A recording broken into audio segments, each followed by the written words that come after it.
નગરપાલિકાની ફરિયાદ કેન્દ્રમાં મોટી માત્રામાં સમસ્યાઓ અંગે લોકોએ ફરિયાદ નોંધાવી. એક જ માસમાં 1500થી વધુ ફરિયાદ નોંધાવા પામી છે. 60%થી વધુ ફરિયાદો પેન્ડિંગ હોવાનું ચીફ ઓફિસરે જણાવ્યું હતું. યોગ્ય વ્યવસ્થા અને મેનપાવર ન હોવાથી ભારે મુશ્કેલી પડી રહી હોય તેવું લાગી રહ્યું છે. દરરોજ અંદાજિત 60થી વધારે ફરિયાદો લોકો દ્વારા નોંધાવવામાં આવી રહી છે. ભુજ નગરપાલિકા દ્વારા ભુજ શહેરના લોકોને વધુ સુવિધા મળી રહે તે માટે ગત માસમાં નગરપાલિકાના પરિસરમાં એક ફરિયાદ કેન્દ્રનો પ્રારંભ કરવામાં આવ્યો હતો. આ ફરિયાદ કેન્દ્ર ખાતે ભુજ શહેરના લોકો ફોન કરી તેમની ફરિયાદ નોંધાવી શકે તે માટે નગરપાલિકાએ આ કેન્દ્રની શરૂઆત કરી છે. આ કેન્દ્રની શરૂઆત થવાની સાથે જ ફરિયાદ કેન્દ્ર પર લોકો દ્વારા ફોન મારફતે ફરિયાદ નોંધાવવાનું શરૂ કર્યું છે. એક જ માસમાં અંદાજે 1500થી વધુ ફરિયાદ ભુજ શહેરના લોકો દ્વારા નોંધાવવામાં આવી છે. આ ફરિયાદમાં સૌથી વધારે ફરિયાદ પીવાના પાણીની, ખરાબ રસ્તાઓની, ગટર લાઇન ઓવરફ્લોની વધારે નોંધાવવા પામી છે.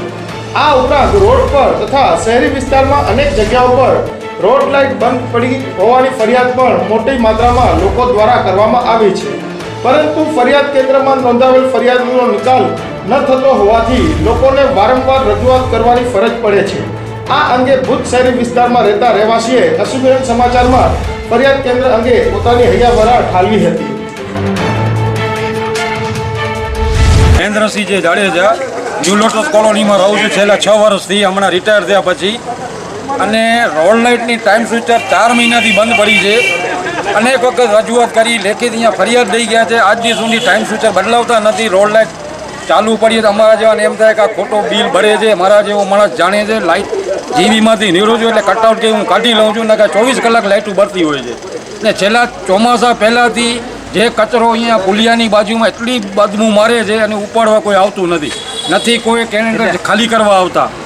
એટલી અને બીમારી ફેલાય છે, માણસો માંદા પડે છે, ત્યાં સુધી કોઈ પૂછા નથી કરતું. એક બાજુ નગરપાલિકા ફરિયાદ કેન્દ્ર શરૂ કર્યું છે તો ફરિયાદ કેન્દ્રમાં ફરિયાદનું નિરાકરણ થાય છે? નથી થતું ને. 2-3 વખત તો ફરિયાદ કરાવી ગયા છે, નથી કોઈ જાત જ નથી દેતું. કેટલા દિવસ સુધી ફરિયાદનું નિવારણ નથી થતું? આવતો જ નથી કોઈ. પછી ક્યાં સવાલ જ છે યાર. આ સત્તા પક્ષના પાણીની સમસ્યા હોય, રોડ લાઇટની હોય, ગટરની હોય કે કચરાની હોય, કોઈ કામ જ નથી થતું.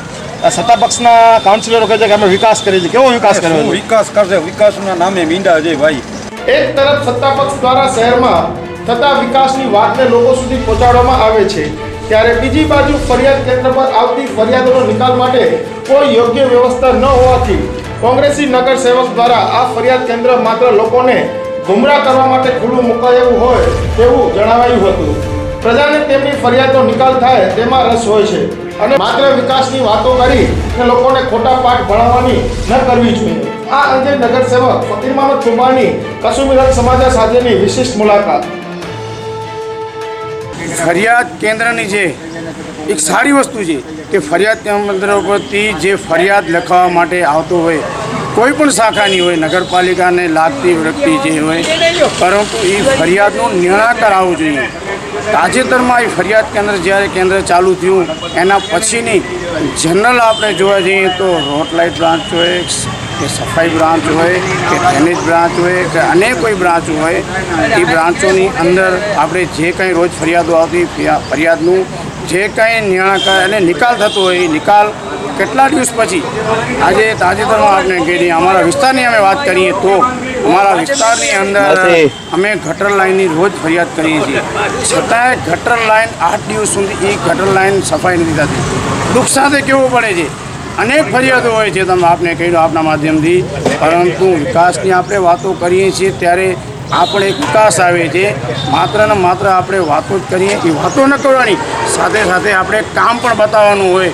આપને માધ્યમથી હું કહેવા માગું છું, ભુજની પ્રજાને હાલમાં આપણે તહેવારો આવે છે, દિવાળીના જ્યારે તહેવારો આવે છે તે સમગ્ર વિસ્તારની સફાઈ ઝુંબેશ છે, ગટર પાણી અને જે કોઈ સમસ્યા હોય એ સમસ્યાનું વહેલી તકે આપણે નિરાકરણ લેવું જોઈએ. માત્ર આપણે વાતો ન કરવી જોઈએ ને વાતો કરીને પ્રજાને ભ્રમમાં ન નાખવું જોઈએ. આપના માધ્યમથી કહું છું. ફકીરભાઈ, ફરિયાદ કેન્દ્રમાં જ્યારે મીડિયા મિત્રોએ મુલાકાત લીધી ત્યારે ખાસ એવું જોવા મળ્યું કે રોજની 60થી 70 ફરિયાદ આવે છે. એક બાજુ સત્તા પક્ષના કાઉન્સિલરો એમ કહે છે કે વિકાસની વાતો છે અને બીજી બાજુ રોજ 70 ફરિયાદ આવી, તો આ વિકાસ કેટલો? તો ખરેખર દુઃખ સાથે કહેવાય, જો રોજ આપ જ્યારે મુલાકાત લીધી ત્યારે 60થી 70 રોજ જો દરેક બ્રાન્ચની ફરિયાદો આવતી હોય તો આ વિકાસ નથી. આ વિકાસનું માત્ર વાતો જ છે. વિકાસ હોય તો ફરિયાદ ન આવે. આપને કહેજો ફરિયાદ કેન્દ્ર ખાતે દરરોજની અંદાજે 60 થી 70 જેવી ફરિયાદ નોંધવા પામી રહી છે, પરંતુ નગરપાલિકામાં યોગ્ય વ્યવસ્થા અને પૂરતો મેનપાવર ન હોવાથી ફરિયાદોનો નિકાલ કરવો ખૂબ જ મુશ્કેલી થતી હોવાનું વાત ખુદ ચીફ ઓફિસર દ્વારા કબૂલવામાં આવી છે. અંદાજે 1500 થી વધુ ફરિયાદ નોંધવા પામી છે. તે એ બતાવે છે કે શહેરમાં અનેક સમસ્યાની વચ્ચે લોકો વસવાટ કરી રહ્યા છે. તે વાત પણ નકારી શકાતી નથી. આ મુદ્દા પર ચીફ ઓફિસર ચંદ્રપા સાહેબની એક વિશેષ મુલાકાતના અંશ. ફરિયાદ કેન્દ્ર શરૂ થયું એટલે લોકોની ફરિયાદો આવે છે. લોકો ઓનલાઈનની ફરિયાદ નોંધાવે છે, ફોનથી પણ નોંધાવે છે અને ફરિયાદો વધી છે. સાથે સાથે હમણાં 2-3 સમસ્યાઓ પાણીની અને સફાઈ કોન્ટ્રાક્ટની જે આવી ગઈ એના હિસાબે ફરિયાદનો નિકાલ કરવામાં નગરપાલિકા મેનપાવરથી દોડે છે. માનો કે 50% ફરિયાદો પેન્ડિંગ પણ છે. અત્યાર સુધી 1500 જેટલી ફરિયાદો આવી હોય ને 50% હજી પેન્ડિંગ હોય, પણ પ્રાયોરિટીમાં જેમ બને એમ આપણે આ ફરિયાદનું નિરાકરણ થાય એવી રીતના આપણા પ્રયત્નો છે. થોડી ઘણી સેવામાં કંઈક અસર રહી જતી હોય તો બધાએ સાથે મળી મોટા મનથી આપણે શહેરમાં રહેવું છે, આપણું શહેર છે એમ ધ્યાન રાખી અને આ બધા નિરાકરણો કરવા માટે હંમેશા શાંતિ રાખવી, કારણ કે શાંતિ રાખવાથી ઘણા બધા સમસ્યાઓ સફળ થાય છે. ફરિયાદ કેન્દ્ર દ્વારા નોંધાતી ફરિયાદોની એન્ટ્રી કોમ્પ્યુટરમાં નોંધાતી હોવાથી ફરિયાદીને એક SMS પણ આવે છે. આ SMSમાં કમ્પ્લેન્ટ નંબર પણ આવતો હોવાની વાત ઓપરેટર ભાવિકાબેન પરમાર દ્વારા જણાવવામાં આવ્યું હતું, પરંતુ ફરિયાદનો નિકાલ ન થતાં ફરિયાદીઓએ એક જ ફરિયાદ વારંવાર નોંધાવવાની ફરજ પડી રહી છે.